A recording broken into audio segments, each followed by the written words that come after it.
नमस्कार दोस्तों, स्वागत है हमारे YouTube channel your new direction में। आज के विभिन्न समाचार पत्रों में छाई हुई महत्वपूर्ण खबरें, रोजगार व शिक्षा से संबंधित खबरें जो सभी अभ्यर्थियों के लिए महत्वपूर्ण होती हैं, वो इस छोटे से वीडियो में आपको मैं बताऊंगा। सबसे पहले अपडेट है 3 मई के बाद के लिए तैयारियां शुरू की गई और यहाँ पर सबसे बड़ी जो अपडेट ऊपर लिखकर आ रही देख रहे हैं, कैबिनेट सचिव के मुख्य सचिवों व डीजीपी के साथ चर्चा की गई है। बदले स्वरूप में आगे बढ़ सकता है लॉकडाउन। जी हाँ, यहाँ के इस लेख से ये समझ में आता है कि अगर स्थिति सामान्य ना हुई 3 मई 2020 तक, तो आगे की दिशा में लॉकडाउन का जो तारीख है उसे बढ़ाया जा सकता है। ये संभावनाएं यहाँ पर बताई गई हैं कल की कैबिनेट मीटिंग के आधार पर।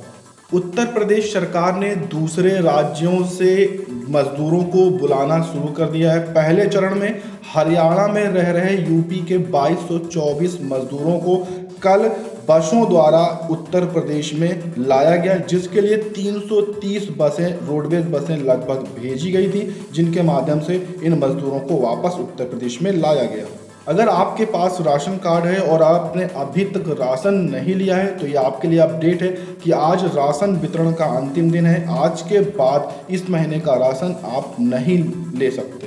बात करें कोरोना संक्रमण की, तो उत्तर प्रदेश में अभी तक पिछले 24 घंटे में 172 नए और मरीज आ गए हैं, जहां पर सहारनपुर में अकेले 37 मरीज यहाँ पर हैं। इसके बाद 25 मरीज आगरा के, 24 मरीज कानपुर से यहाँ पर आए हैं। कुल अभी तक बात करें उत्तर प्रदेश की, तो 1993 संख्या यहाँ पर पहुँच गई है, जिसमें से 1040 केवल तबलीगी जमात के लोग हैं। और इसमें जो प्रभावित है लगभग 57 जिले हैं और 261 लोग अभी तक ठीक हो चुके हैं उत्तर प्रदेश में। मुख्यमंत्री योगी आदित्यनाथ जी द्वारा कुछ संभावनाएं स्पष्ट की गई हैं। पहले, लॉकडाउन केंद्र सरकार के आदेश पर राज्य ने नहीं लिया कोई फैसला। यूपी में अभी कोई छूट यहाँ पर नहीं दी जाने वाली है। केंद्र जो नए आदेश की जो खास बातें हैं, वहाँ पर उन्होंने कुछ आदेश दिए थे कि ये दुकानें खुल सकती हैं, तो लेकिन उत्तर प्रदेश ने साफ तौर पर या सही तौर पर उन दुकानों को अभी भी खुलने का आदेश नहीं दिया है, क्योंकि उत्तर प्रदेश में संख्या जो मरीजों का संक्रमण है वो लगातार बढ़ रहा है। इसके चलते अभी पूरी तरह से छूट नहीं दी गई, केवल इन क्षेत्रों को छूट दी गई, जैसे राशन, दूध, सब्जी, फल जैसी दुकानें पहले की तरह खुल सकती हैं। आवश्यक सेवाओं पर मिल रही छूट जारी रहेगी। बाकी अभी किसी भी प्रकार की कोई दुकानें उत्तर प्रदेश में नहीं खोली जा सकती। दुनिया भर में कोरोना संक्रमण बेकाबू हो चुका है। जी हाँ, लगभग 2 लाख से अधिक यहाँ पर मौत हो चुकी है। 28 लाख से ज़्यादा लोग संक्रमित हो चुके हैं। विशेषज्ञों की चेतावनी के बावजूद भी अमेरिका ने अर्थव्यवस्था को खोल दिया है, जिसके चलते संक्रमण अमेरिका में सबसे ज़्यादा बढ़ रहा है। अगर बात करें सबसे ज़्यादा बढ़ोतरी को, तो देख पाएंगे अमेरिका नंबर 1 पर है, जहां 9,44,805 लोग संक्रमित हैं। 53,194 लोगों ने अभी तक अपनी जान यहां पर गंवा दी है। दूसरे नंबर पर स्पेन, फिर इटली, जर्मनी, फ्रांस, चीन, ईरान और ब्रिटेन जैसे देश यहां पर शामिल हैं।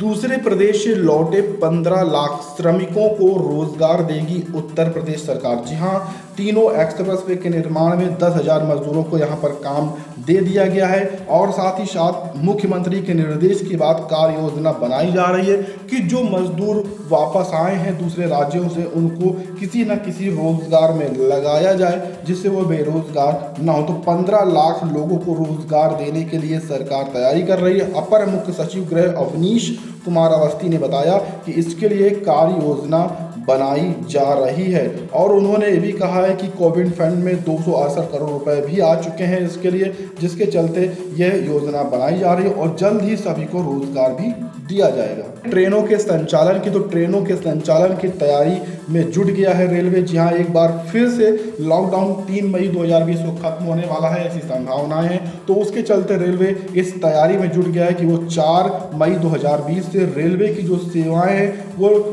सामान्य स्थिति छुट्टी पर शुरू करवा सकता है, लेकिन उसके लिए कुछ नए नियम भी लगा सकता है। इसीलिए विभाग के द्वारा विभिन्न अधिकारियों को ये आदेश दिया गया है कि वह तैयारियां शुरू करें। क्या क्या सुरक्षा की जा सकती है, किस माध्यम से रेलवे को चलाया जा सकता है, ये सभी तैयारियां लगभग शुरू कर दी गई हैं। एक बार फिर से हॉट स्पॉट और कंटेनमेंट जोन के बाहर की दुकानें खोलने के आदेश पर गृह मंत्रालय का स्पष्टीकरण एक बार फिर से आया है। आवासीय इलाकों में ही खुलेंगी दुकानें, सैलून, स्पा, रेस्तरां एवं शराब को छूट नहीं दी गई है। यहाँ पर बताया गया साफ तौर पर कि कौन कौन सी दुकानें खुल सकती हैं, कौन कौन सी नहीं खुल सकती हैं, क्योंकि लोगों में बहुत ही ज़्यादा असमंजस हो गया था कि जैसा कि आदेश हुआ था तो लोगों को लगा कि सभी दुकानें खुलनी है, जिसके चलते नई दिल्ली या अन्य स्थानों पर आप देख सकते हैं कि सभी दुकानें एक साथ खुल गई थी। लेकिन अब दोबारा से आदेश करके एक बार फिर से साफ किया गया है कि ये दुकानें नहीं खुलेंगी। यहाँ पर देखिए शुक्रवार रात जो आदेश जारी हुआ था उसमें कहा गया था कि हॉट स्पॉट और कंटेनमेंट जोन छोड़कर रियासी कॉम्प्लेक्स की दुकानें, आवासीय कॉलोनियों के आसपास की दुकानें, एकल दुकानें, नगर पालिका व नगर निगम के क्षेत्राधिकार में आने वाली दुकानें खुल सकेंगी। हालांकि शॉपिंग मॉल, मार्केट सहित एवं में प्रतिबंधित अन्य सुविधाएं और दुकानें बंद रहेंगी। इन शर्तों का भी पालन करना रहेगा। 50% से कम स्टाफ होना चाहिए, सभी मास्क लगाए हों, सामाजिक दूरी हो, दुकानें संबंधित राज्य और केंद्र सरकार के जो प्रदेशन के स्थापना अधिनियम तहत पंजीकरण होना चाहिए। दुकान में सैनिटाइजर और सफाई का पूरा ध्यान भी रखना होगा। यूपी बोर्ड मूल्यांकन को लेकर नहीं दूर हो पा रहा है गतिरोध। जी हाँ, लॉकडाउन के चलते लॉकडाउन के बीच यूपी बोर्ड कार्यालय खुले हुए हैं, 5 दिन बीत चुके हैं, लेकिन लॉकडाउन को लेकर अभी कोई फैसला यहाँ पर नहीं हुआ है, क्योंकि लॉकडाउन के चलते मूल्यांकन का फैसला नहीं हो पा रहा है। पहले कोरोना मुक्त होने और उसके बाद फिर प्रयागराज के कोरोना प्रभावित हो जाने के बाद अब तक मूल्यांकन को लेकर कोई निर्णय दिखाई नहीं दे रहा है। बोर्ड के अधिकारी असमंजस में हैं कि मूल्यांकन पर क्या किया जाए। प्रदेश भर में लगातार कोरोना का फैलाव होने के कारण बोर्ड के अधिकारी इस बारे में कुछ बोलने से बच रहे हैं। प्रदेश में लखनऊ, आगरा, बनारस, यहाँ पर बरेली, नोएडा सहित 40 से अधिक जिलों में कोरोना संक्रमण के कारण मूल्यांकन शुरू होने में गतिरोध बना हुआ है। सचिव नीना श्रीवास्तव कुछ भी बोलने से मना कर रही हैं। बोर्ड के जो संभावनाएं जताई जा रही हैं कि कब तक परीक्षा फल जारी होगा, ये लगातार असमंजस में है। अगर आप CTET की तैयारी करना चाहते हैं, लॉकडाउन में घर बैठे CTET की तैयारी का आखिरी मौका है। आप तैयारी कर सकते हैं। इस QR कोड का आप यहाँ पर इस्तेमाल करके फ्री में तैयारी कर सकते हैं। इन विषयों की तैयारी कराई जा रही है। यहाँ पर बताया गया है CTET के पेपरों का पैटर्न। यहाँ पर 2 पेपर होते हैं, दोनों ही 150 नंबर के होते हैं। पहले पेपर में 30 नंबर के 30 सवाल बाल विकास एवं शिक्षा शास्त्र से पूछे जाते हैं। इसी के तहत भाषा 1 और भाषा 2 में भी 30 सवाल आते हैं। गणित और पर्यावरण अध्ययन में भी 30 सवाल पूछे जाते हैं। दूसरे पेपर में गणित, विज्ञान और सामाजिक विज्ञान से 60 सवाल आते हैं। बाल विकास एवं शिक्षा शास्त्र से 30 सवाल आते हैं और भाषा 1 एवं भाषा 2 में 30 सवाल पूछे जाते हैं। सबसे खास है कि इस परीक्षा के दोनों पेपरों में नेगेटिव मार्किंग नहीं होती है। परीक्षा में सफल होने के लिए विद्यार्थियों को 5 विषयों की गहराई से तैयारी करनी होगी।